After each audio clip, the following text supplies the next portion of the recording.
of increment. We are looking at Nihal, one of the best positional players in the world, taking on one of the creative geniuses of chess, Richard Rapport. So it's clash of styles.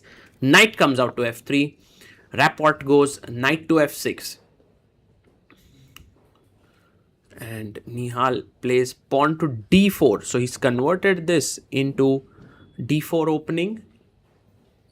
And let's see what Richard Rapport plays here. He goes pawn to e6. Now you can play c4 and bring it into the main line territory. But bishop f4 is the London system here.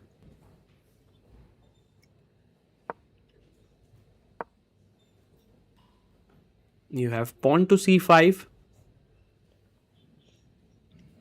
e3, and bishop comes out to e7.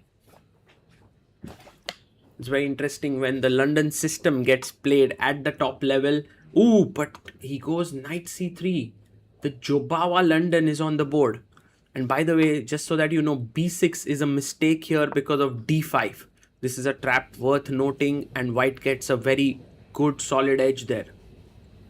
a6 played, controlling the b5 square. Now no longer can the knight enter in. And let's see what Nihal chooses now. He can push his pawn forward with d5, and he does it. Pawn to d5 and d6 played. He takes on e6. Now this move slightly weird because fe6 allows white to build a very strong center, but Richard takes it with the bishop. Bit surprised with this decision. Nihal goes knight g5, attacking the bishop. And now knight comes out to c6. He's ready to give up the e6 bishop here. And Nihal, I think, will jump at the opportunity of taking it. On the upside, now Nihal has a very sort of strong bishop pair, but Rapport has a very strong center here. fe6, and now the queen comes out to f3. The queen is looking in these two directions here, and maybe the queen can go to h3 to attack this pawn. d5. Black's position looking solid here.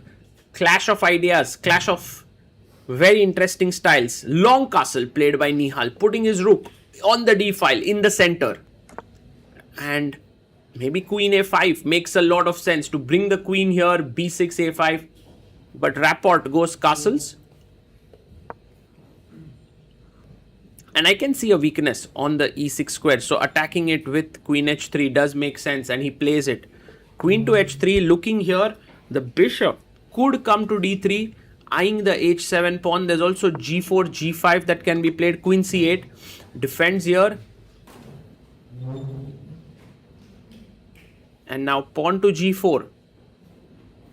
He pushes forward with the idea of g5. And you have pawn to d4, hitting in the center, because this is very interesting the way things are developing. Now g5 played, because if you took here, takes here, then the knight would also get the square. So g5. Now if knight d5, I have knight takes d5. So you must take here and then take here. But he makes a big mistake. He goes knight d5, and that is a huge error by Rapport, because he's just helped Nihal in a big way. You know, take here, at the very least after cb2, king b1 and rook f6. This is a playable position. I mean, it looks dangerous with the bishop d3. Also remember, if bishop f6, there is bishop c4 attacking here. So rook takes was important, but should have taken here. Should have taken, but instead has gone for knight d5. Now Nihal takes, and queen takes c8. And Nihal Sarin is essentially telling Richard that you are worse. Bishop h3. The bishop looking here. Suddenly Nihal has a huge advantage because of his bishop pair. What a big miss by Rapport. He plays rook d8. Bishop comes into c7, attacking the rook. And if you bring your rook to a8, then I have bishop e6 check, h4, and just a very good position here. Like, look at this, two bishops dominating. So Rapport decides to give up an exchange. He goes bishop g5, Nihal first gives a check, king h8, and now picks up the rook. His position is clearly there for choice. Bishop d8, knight takes on d8, and now bishop takes pawn. He comes in, rook takes f2. The e3 pawn is a bit loose, and you have to play this carefully because both of them drinking some water here. Seems like a water break in between the game.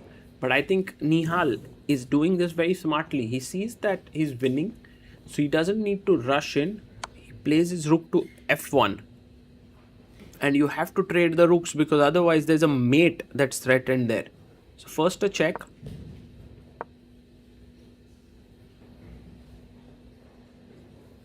King b1. Rook comes back to f6. And now you can take. He plays pawn to c3. One of the things that is a big struggle for Richard is his knight. The knight is dominated by the bishop. It's a rule in chess, right? When the knight is on the last rank, the bishop controls, if 2 squares away, it controls all the squares it can go to. CD. CD. And now Nihal goes pawn to h3. The idea is rook h2 to win this bishop. g6 played, rook comes to h2. If you go rook d6, I can even snatch another pawn. He does play it. Taking on f2 would give black some chances after rook takes d5. So first, taking this important pawn, bishop b7, a good move. And if you take on b7, I take on f2, so he plays bishop h4. And now you come back right into the center, bishop e4. d3 becomes impossible because of rook d2 and then, rook d2, and then you lose material. So that's the reason why knight e6. It does feel like Rapport is getting back into the game with his pieces becoming more active. But actually, Nihal is well positioned. His bishop is well placed. Both the rooks are well placed. Knight g5 with 5 seconds. Both players down to their last few seconds. Rook to c7. If you take here, there's a mate. So rook d8. And maybe just simple bishop d3. Putting the bishop on a good square. And now, if you take here, this does feel like bad. I mean, my rook could enter here. Rook can go to h1. Oh, but he takes it. He takes it. Rapport doesn't see too much here to save his position. Rook h1.